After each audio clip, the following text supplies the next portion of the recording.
मी या विधानसभेत या आशिष या बिबट्याला पाळासाठी आलोय म्हणते, लालाला पाळायला आलो म्हणते. अरे तर आम्ही काय करायला आलो? आम्ही गवत उपडायला आलो? हा, ते नेते आज टीव्हीवर काय सांगतात की आम्ही उद्धवजींच्या अपमानाचा बदला या बिबट्या जवळून घ्याले बंडखोर उभा केला म्हणते. अरे बापा बापा बापा, बंडखोर उभा केला आणि आम्ही आशिष जयस्वालले माफ करा बिबट्याले पाळू म्हणते. आणि उद्धवजींसाठी आम्ही त्यांची बदला घेऊ म्हणाले. अरे मी पुन्हा विचारतो, आम्ही शिवसैनिक कळवट शिवसैनिक का हातात बांगड्या घालून आलो का? आणि आम्ही सक्षम नाही आहो का बदला घ्यायला?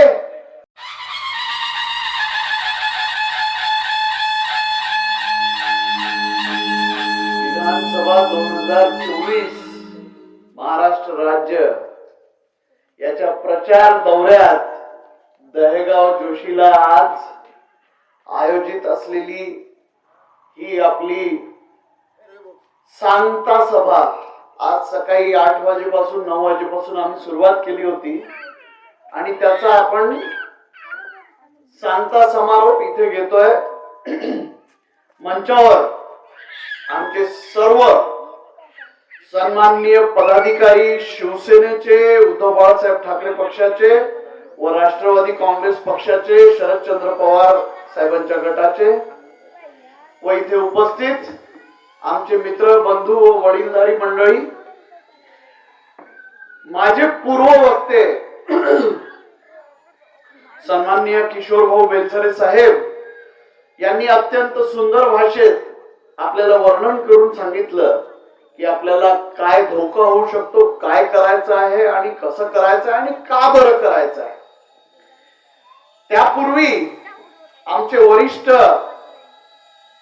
सन्माननीय राधेश्याम भाऊ वाटवार यांनी एक एक करून जुन्या पूर्ण पक्षाविषयी आपल्या ज्या काही सगळ्यांच्या मनात जे विचार आहे आणि कसे पक्ष फोडण्यात आले, बाळासाहेबांचं वंदनीय बाळासाहेबांपासून घेऊन आजपर्यंतची आपली सगळे विचार मांडले.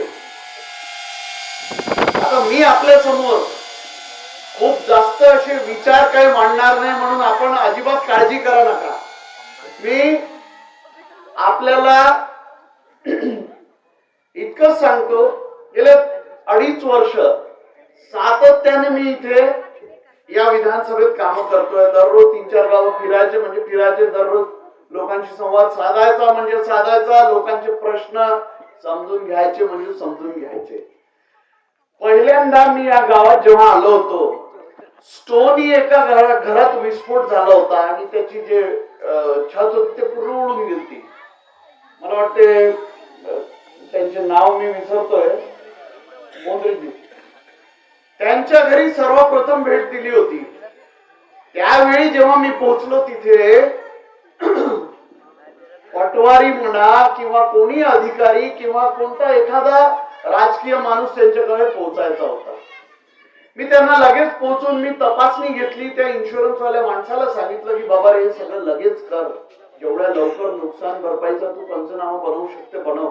माझ्यानी जे झालं मी तिथे त्याला तेवढी मदत तत्काळ केली. तो माझा पहिला अनुभव दहेगाव जोशीचा. त्यानंतर मी अनेक वेळा इथे आलो.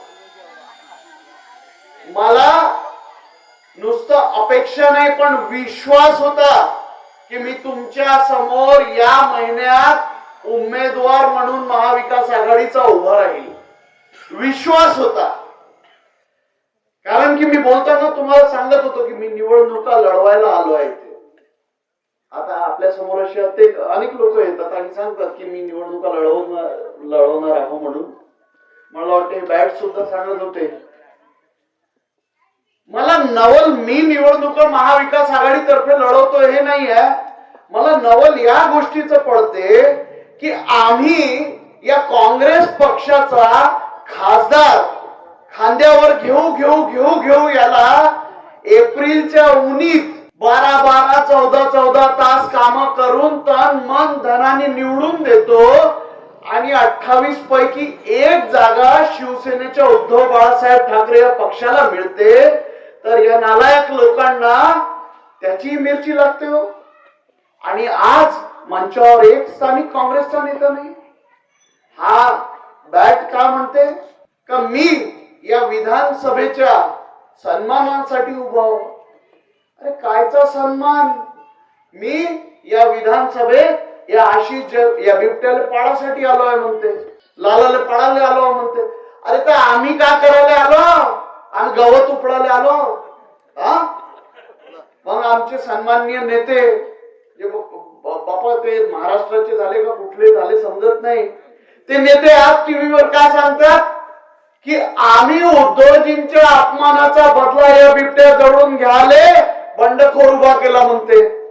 अरे बापा बापा बापा, बंडखोर उभा केला आणि आम्ही आशिष जयस्वालले माफ करा बिबट्याले पाळू म्हणते. आणि उद्धवजींसाठी आम्ही त्यांची काय म्हणाले बदला घेऊ म्हणाले. अरे मी पुन्हा विचारतो, आम्ही शिवसैनिक कळवट शिवसैनिक हातात बांगड्या घालून आलो का? आणि आम्ही सक्षम नाही आहो का बदला घ्यायला? मी लगेच एक बाईट दिली. अहो मी म्हटलं इतके उपकार नका करा आमच्यावर आणि आमच्या.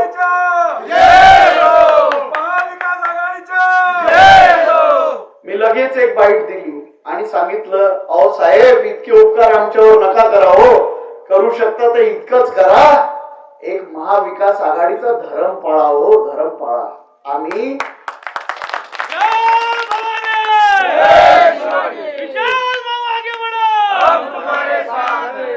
असा विशाल मन घेऊन, समुद्रासारखा मोठा मन घेऊन सन्माननीय उद्धव साहेब ठाकरेंनी आपली 30 वर्षापासून निवडून येणारी लोकसभेची जागा यांना दिली आणि आम्ही सगळ्या शिवसैनिकांनी ती जागा निवडून सुद्धा दिली. आज मला आपल्याला सांगताना लाज वाटते, मला स्वतः खरं वाटते की आम्ही एका जागेवर लढून राहिलो, आमच्या सोबत खांद्याला खांदा लावून ही जागा निवडून आणण्याच्या ऐवजी तुम्ही इथे मिठाचा खडा टाकता. आज तो बिबट्या जवळ जवळ हारून गेला, त्याला स्वतःला माहित आहे जवळ जवळ हारून गेला किशोर भाऊ. कारण की आपण जेवढ्या गावात चाललो तिथे काय लोकांचं मत आहे हे आपण सगळ्यांनी पाहिलं. आता हे मनात हे सचिन तेंडुलकर बनाल पाहिजे बॅट घेऊन. अरे याच्या तीनही क्लीन बोल्ड करून विकेट घ्या याची, आणि मत वाया याच्यासाठी नका जाऊ द्या. एखाद्या अपक्षाला चुकीने जर आपण निवडून आणलं आणि त्याचे अर्धे नातेवाईक तिथे भारतीय जनता पक्षात आहे, तो उद्या जर त्या भारतीय जनता पक्षात गेला, पुन्हा या महायुतीचं सरकार आपल्या डोक्यावर लादेल. महाविकास आघाडी शिवाय पर्याय नाही आहे महाराष्ट्राला. आपल्याला सन्माननीय उद्धव साहेब, सन्माननीय शरदचंद्र पवार साहेब, सन्माननीय गांधी परिवार आणि त्यांच्या नेतृत्वात चालत असलेली काँग्रेस पक्ष याच्या विचारधारेचे सगळे लोक मिळून हा विचार करण्याची गरज आहे की आपला अधिकृत महाविकास आघाडीचा उमेदवार निवडून जायला पाहिजेच पाहिजे विधानसभेवर.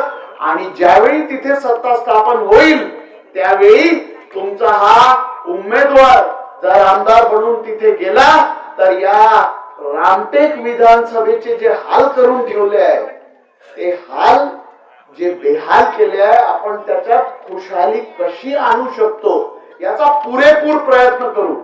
कारण की मी स्वतः एक उद्योजक आहे, माझ्याकडे 2500 कर्मचारी काम करतात. 2500 एका माणसाच्या मागे जर 4-5 लोक धरले तर एकंदरीत 15-20 हजार लोकांसाठी, त्या कुटुंबांसाठी आपण आधारस्तंभ म्हणून हा कुटुंब माझा आजच उभा आहे. जर तुम्ही उद्या मला आमदार केलं तर हे 20,000चे 1 लाख व्हायला वेळ नाही लागणार. म्हणून उद्योग इथे आणणं, माझे सुशिक्षित बेरोजगार जे आहेत त्यांच्या हाताला काम देणं, याचा आराखडा आजच माझ्या डोक्यात तयार आहे.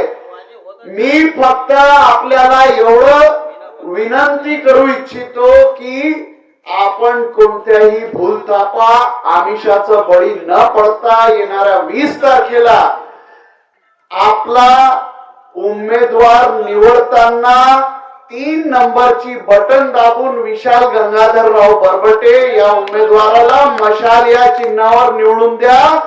मी पुन्हा आपल्याला सांगतो, हे विशाल आणि मशाल हे आपल्याला सुजलाम सुफलाम जर आपलं विधानसभा करून घ्यायचं असेल तर ही काळाची गरज आहे.